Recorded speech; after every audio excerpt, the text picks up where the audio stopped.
Shalom, everybody. Autumn Rose here. I hope everyone is having a wonderful morning. Let's get started real quick. Out of Dear Jesus, we have nothing is wasted when you walk close to me. Even your mistakes can be recycled into something good through my transforming grace.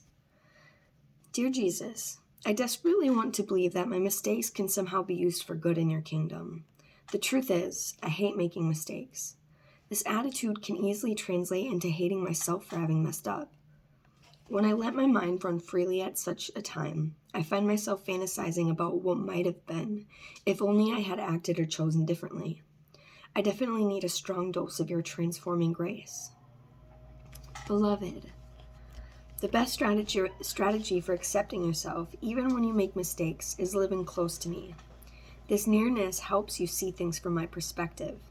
You tend to view yourself as someone who should be almost perfect, making very few errors. My perspective is quite different.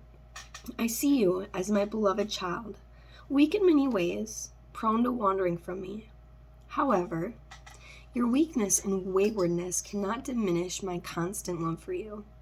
Moreover, my infinite wisdom enables me to take your errors and weave them into intricate work that is good. You need to accept not only yourself, but also the choices you have made. Fantasizing about having done things differently is a time-wasting trap. It is impossible to live close to me while you're indulging in such unreality. The more you fantasize, the further from me you wander. When you realize this has happened, turn around and run back to me.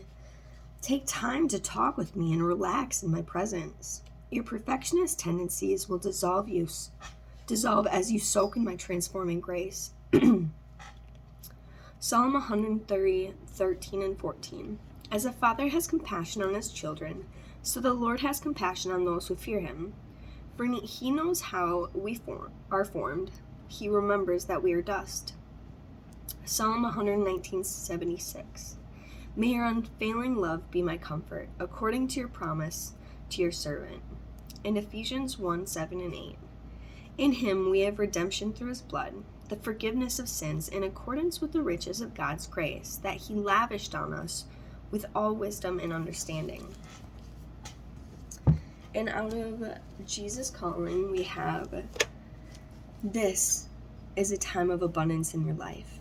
Your cup runneth over with blessings. After plodding uphill for many weeks, you are now traipsing through lush meadows, drenched in warm sunshine. I want you to enjoy this time of ease and refreshment. I delight in providing for you. Sometimes my children hesitate to receive my good gifts with open hands. Feelings of false guilt creep in, telling them they don't deserve to be so richly blessed. This is nonsense thinking, because no one deserves anything from me. My kingdom is not about earning and deserving. It's about believing and receiving. When a child of mine balks at accepting my gifts, I am deeply grieved. When you receive my abundant blessings with a grateful heart, I rejoice. My pleasure in giving and your pleasure in receiving flow together in joyous harmony. Psalm 23:5.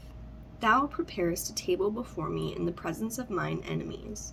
Thou anointest my head with oil, my cup runneth over. John 3:16.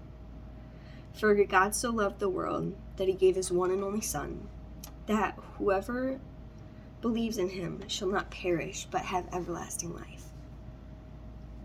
Luke 11:9 and 10. So I say to you, ask and it will be given to you.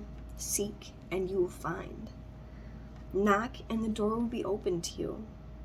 For everyone who asks receives. He who seeks finds. And to him who knocks, the door will be opened. Romans 8:32. He who did not spare his own son, but gave him up for us all, how will he not also, along with him, graciously give us all things? All right, thank you very much for tuning in this morning.